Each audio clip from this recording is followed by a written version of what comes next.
Exercise 15.1 24th question. A die is thrown twice. What is the probability that?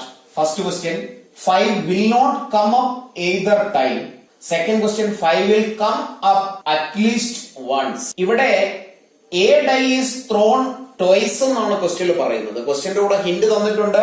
Throwing a die twice and throwing 2 dice simultaneously are treated as the same experiment. ഒരു dye 2 times throw ചെയ്യുക and 2 dice are thrown simultaneously. ഇത് രണ്ടും same experiment ആയിട്ടാണ് consider ചെയ്യുന്നത്. അപ്പോ 2 dice throw ചെയ്താൽ ഉണ്ടാകുന്ന possible outcomes 22nd ക്വസ്റ്റ്യനിൽ നമ്മൾ ക്ലിയർ ആയിട്ട് ഡിസ്കസ് ചെയ്തതാണ്. അത് തന്നെ നമുക്ക് ഒന്നുകൂടി എഴുതാം. പ്രോബബിലിറ്റി കണ്ടുപിടിക്കുന്നതിനുള്ള ഇക്വേഷനിൽ സ്റ്റാർട്ട് ചെയ്യാം. Probability is favourable outcome divided by total outcome. അങ്ങനെയാണെങ്കിൽ ടോട്ടൽ ഔട്ട്കം നമുക്ക് ആദ്യം എഴുതാം.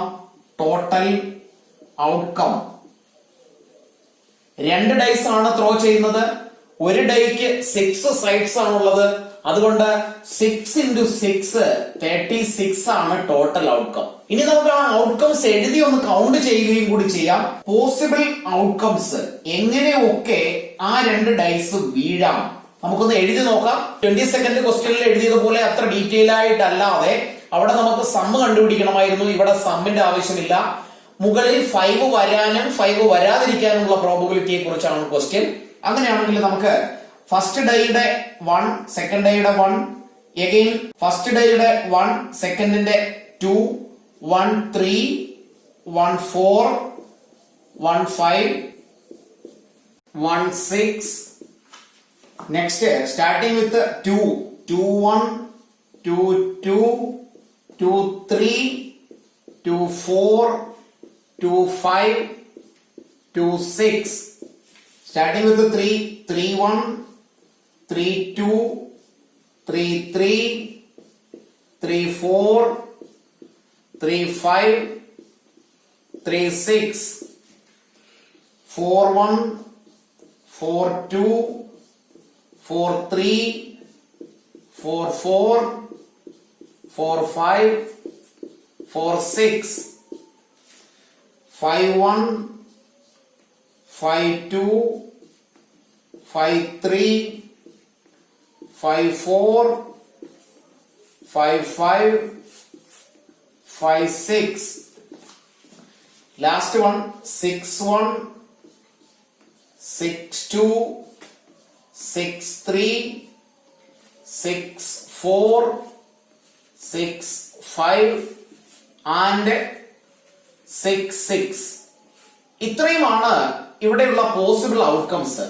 ഒരു ഡൈ 2 times ത്രോ ചെയ്താലും when 2 dice are thrown simultaneously എന്ന കേസിലുള്ള ക്വസ്റ്റ്യനിലായാലും ഇത്രയുമാണ് പോസിബിൾ ഔട്ട്കംസ്. ഇതിനെ കൗണ്ട് ചെയ്ത് നോക്കിയാൽ 36 ഔട്ട്കംസ് ആണുള്ളത്. 1 2 3 4 5 6, 1 2 3 4 5 6, 6 into 6 36. ഇനി ഇവിടെയുള്ള first question 5 will not come up either times. 2 times നമ്മൾ ത്രോ ചെയ്യുമ്പോൾ 5 വരികയേ ചെയ്യാൻ പാടില്ല.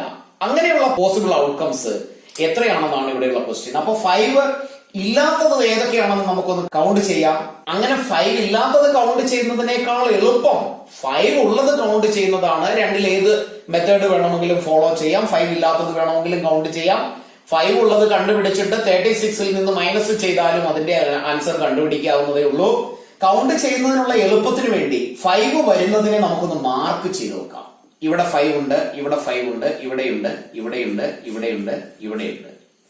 ഇനി ഈ ലൈനിലുള്ള എല്ലാം 5ന്റെ നമ്പറുകൾ വരുന്നതാണ്. 1 2 3 4 5.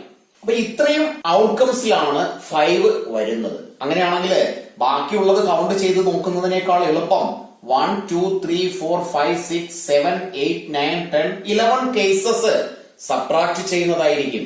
അങ്ങനെയാണെങ്കിൽ നമുക്ക് ഫേവറബിൾ ഔട്ട്കം എഴുതി വെക്കാം. ഫേവറബിൾ ഔട്ട്കം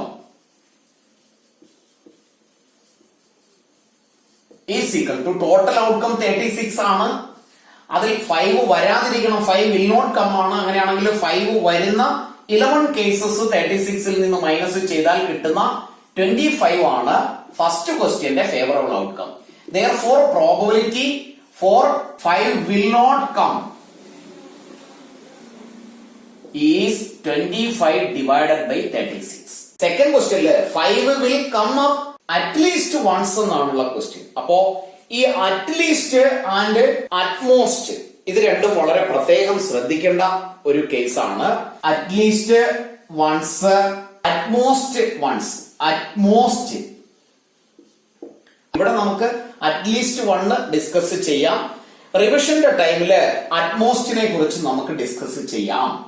അപ്പോ അറ്റ്ലീസ്റ്റ് വൺസ്, ഒരിക്കലെങ്കിലും എന്നാണ് അതിന്റെ മലയാളം. ഒരു പ്രാവശ്യമെങ്കിലും 5 വരണം.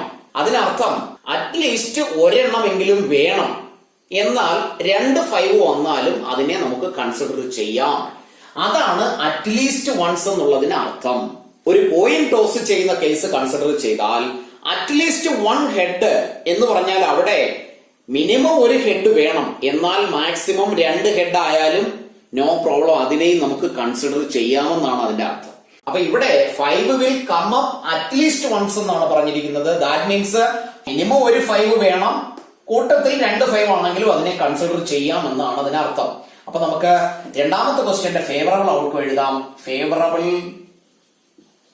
Outcome is 1 2 3 4 5 6 7 8 9 10 11. നേരത്തെ നമ്മൾ കൗണ്ട് ചെയ്തതാണ് 11. Therefore probability for 5 will come up at least once is equal to 11 by 36. ഇതാണ് സെക്കൻഡ് ക്വസ്റ്റ്യന്റെ answer. 25th question. Which of the following arguments are correct and which are not? Give reasons for your answer. രണ്ട് questions ആണ്, 1 2. First question. If 2 coins are tossed simultaneously, there are 3 possible outcomes. 2 coins simultaneously toss ചെയ്താൽ there are 3 possible outcomes ആണെന്നാണ് പറയുന്നത്.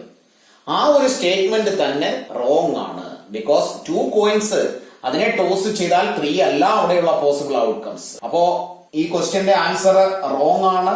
ബാക്കിയുള്ള question ഇങ്ങനെയാണ്. അതിൽ 2 heads, 2 tail or 1 of each. 1 of each എന്നുള്ളത് correct ആണ്. പക്ഷെ അവിടെ ടോട്ടൽ 3 ഔട്ട്കം അല്ല അങ്ങനെയാണെങ്കിൽ വരുന്നത്. ബിക്കോസ് 2 കോയിൻ ഒരേ സമയം ടോസ് ചെയ്താൽ വരുന്ന ഔട്ട്കംസ് ഹെഡും ഹെഡും വരാം, ഹെഡും ടെയിലും വരാം, ടെയിലും ഹെഡും വരാം, ടെയിലും ടെയിലും വരാം. ഇങ്ങനെയാണ് പോസിബിൾ ഔട്ട്കംസ് വരുന്നത്. അപ്പൊ ഇവിടെയുള്ള പോസിബിൾ ഔട്ട്കംസ് 1 2 3 4 ആണ്. ആ ഒരു സ്റ്റേറ്റ്മെന്റ് തന്നെ തെറ്റാണ്. പിന്നീട് പറയുന്നത് 2 tails or 1 of each. 1 of each പറയുന്ന 2 സിറ്റുവേഷൻ ആണുള്ളത്. ഇവിടെ നമുക്ക് എഴുതി വെക്കാം നോട്ട് കറക്റ്റ്. റീസൺ എഴുതാം. ബിക്കോസ് ദ സിറ്റുവേഷൻ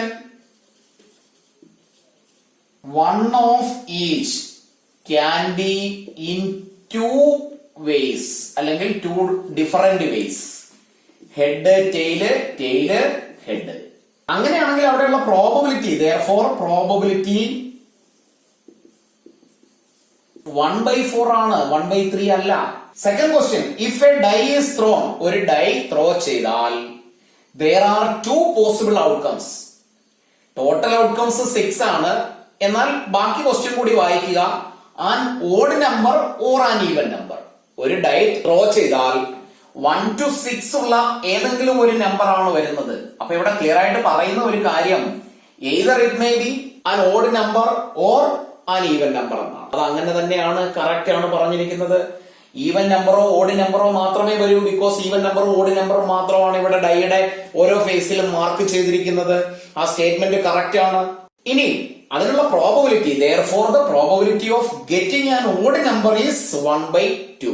അപ്പൊ ഇവിടെ ഓഡ് നമ്പറുകൾ 1 2 3 ആണ്. Total outcome 6. ഓഡ് നമ്പറിന്റെ നമ്പർ 3 ആണ്. 3/6 എന്നുള്ളതിനെ നമുക്ക് 1/2 എന്ന് എഴുതാം. ആൻസർ കറക്റ്റ് ആണ്. അപ്പൊ നമുക്ക് എഴുതി വെക്കാം answer is correct because 2 outcomes are possible. ഇത്രയും എഴുതിയാൽ മതി. വേണമെങ്കിൽ അതിനെ കണ്ടിന്യൂ ചെയ്ത് എഴുതാം. Because only odd and even numbers are there. ഇപ്പൊ പ്രോബബിലിറ്റി എന്ന ചാപ്റ്റർ നമ്മൾ ഫിനിഷ് ചെയ്തു. നെക്സ്റ്റ് ഡേ ഓൺവേർഡ്സ് റിവിഷൻ ആണ് നമ്മൾ സ്റ്റാർട്ട് ചെയ്യുന്നത്. ക്ലാസ്സുകൾ കാണുന്ന സ്റ്റുഡൻസ് സബ്സ്ക്രൈബ് ചെയ്യാത്തവരും ബെൽ ബട്ടൺ ക്ലിക്ക് ചെയ്യാത്തവരും ദയവായി അത് ചെയ്യുക. ഒരു റിവിഷൻ ക്ലാസ് പോലും മിസ് ചെയ്യാതെ ഇരിക്കുക. ഇനി വളരെ കുറച്ച് ദിവസങ്ങളാണുള്ളത്. അതിനുള്ളിൽ മാക്സിമം പഠിക്കുക എന്നുള്ളതാണ്. റിവിഷൻ ക്ലാസ്സുകൾ ഒന്നും മിസ് ചെയ്യാതിരിക്കുക. മറ്റുള്ള സ്റ്റുഡൻസിലേക്ക് കൂടി റിവിഷൻ ക്ലാസ്സിനെ കുറിച്ച് ഒരു മെസ്സേജ് ഷെയർ ചെയ്യാൻ ശ്രമിക്കുക.